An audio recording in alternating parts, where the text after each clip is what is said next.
அமைச்சர் மாண்புமிகு அமைச்சர் என்ன சொல்ல விரும்புகிறீங்க? மாண்புமிகு பேரவை தலைவர் அவர்களே, சிறிது நேரத்திற்கு முன்பாக பேசிய முன்னாள் முதல்வர், அவையின் மூத்தவர் அண்ணன் ஓபிஎஸ் அவர்கள் சட்டமன்றத்தின் கண்ணியம் குறித்து நமக்கெல்லாம் சொல்லிக் கொடுத்திருந்தார். உண்மையில் முடிச்சிடறேன், சம்மந்தம் இல்லைங்க, முடிச்சிடறேன்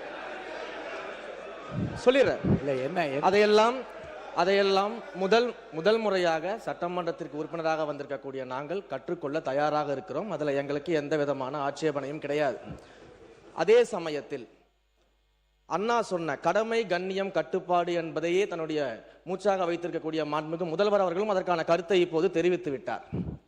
அண்ணன் அவர்களுக்கு சட்டமன்றத்தின் முதல் முறை உறுப்பினராக இருக்கக்கூடிய நான் ஒரு சிறிய வேண்டுகோளையும் வைத்துக் கொள்றேன். இந்த நேரத்தில் எப்படி கண்ணியம் குறித்து அண்ணன் எங்களுக்கு எல்லாருக்கும் சொன்னாரோ அதே போல தங்கள் கட்சியினுடைய மாண்புமிகு எதிர்கட்சி தலைவருக்கும் சிறிதளவு அதை நீங்கள் சொல்லிக் கொடுக்க வேண்டும் அப்படின்னு நான் கேட்டேன். ஏன் அப்படின்னா ஏன்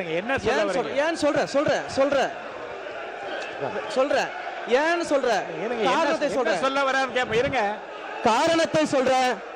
8 கோடி மக்களின் பிரதிநிதியாக இருக்கக்கூடிய மாண்புமிகு முதலமைச்சர் அவர்கள் அவைக்குள்ளே வரும் பொழுது அமர்ந்திருக்கக்கூடிய எதிர்கட்சி தலைவருக்கு அந்த கண்ணியத்தை சொல்லிக் கொடுத்து 8 கோடி மக்களின் முதலமைச்சருக்கு அந்த மரியாதையை தர வேண்டும் என்ற கண்ணியத்தை சொல்லித்தர வேண்டும் என்பதை பேரவைத் தலைவர் வாயிலாக தெரிவித்துக் கொள்கிறேன். நீங்க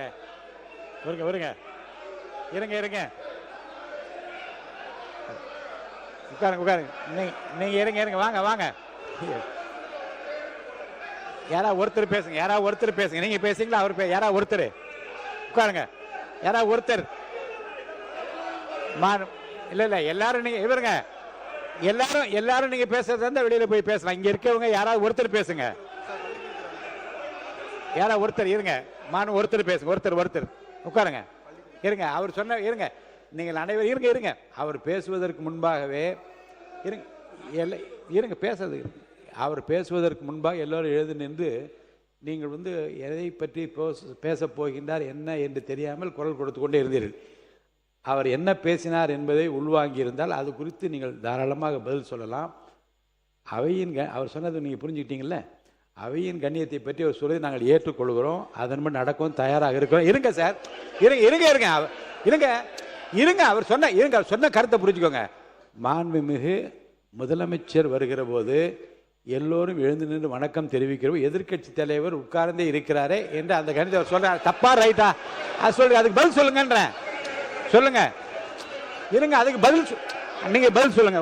உங்களுக்கு பதில் சொல்ல அனுமதி அளிக்கிறேன். மாண்பு உறுப்பினர் நேரு அவர்கள். உறுப்பினர் நேரு, நீங்க சொல்லுங்க. அதுதான் அவர் கேட்டார். உட்காருங்க. அதுதாங்க அவர் கேட்கிறார். உட்காருங்க. உறுப்பினர் நேரு அவர்கள். மாண்புமிகு பேரவைத் தலைவர் அவர்களே, மாண்புமிகு பேரவைத் தலைவர் அவர்களே, மாண்புமிகு முதலமைச்சர் அவர்கள் மிக சிறப்பாக அதை கையாண்டார். நாங்கள் அதில் மகிழ்ச்சி. ஆனால் எங்கள் திருச்சி மாவட்டத்தில் வெற்றி பெற்ற அமைச்சர் அவர்கள் அதை எதிர்கட்சி தலைவரை பற்றி சொல்வார். நாங்கள் கூட 5 ஆண்டு காலம் முதலமைச்சராக தளபதி அவர்கள் இருந்தார்கள். அப்படி தளபதி நம்முடைய முன்னாள் முதலமைச்சர் அவர்கள் இருக்கிற போது, அவர் வருகிற போது எதிர்கட்சியில் இருக்கிற தலைவர் எழுந்ததில்லை. இல்லை, கொஞ்சம் எழுந்ததில்லை. எனவே அது ஒரு குற்றக்குறையாக அல்ல, அவரவருடைய எண்ணம், அவருடைய நடைமுறை. அதானே தவிர அது சொன்னபோது அது சொன்னது வரைக்கும் நாங்கள் அதில் ஒன்றும் இல்லை. ஆனால் எதிர்கட்சி தலைவர் கற்றுக் கொடுக்க வேண்டும் என்றெல்லாம் அவர் சொல்ல வேண்டிய அவசியம் இல்லை. அதான் விஷயம். அவை முன்னவர். மாண்புமிகு பேரவைத் தலைவர் அவர்களை, ஏறத்தாழ மணி 12 ஆக போகிறது. மாண்பு உறுப்பினர் அத்தனை பேரும் அந்த துறையினுடைய சார்பாக பேச வேண்டியதை விட்டுவிட்டு அரசியல் பேசிக் கொண்டிருப்பதை மாண்புமிகு அவைத்தலைவர்கள் அதற்கான ஒரு முற்றுப்புள்ளி வைக்க வேண்டும் என்று கேட்டுக்கொள்கிறேன். உறுப்பினர் திரு க பாலமுருகன் அவர்கள்.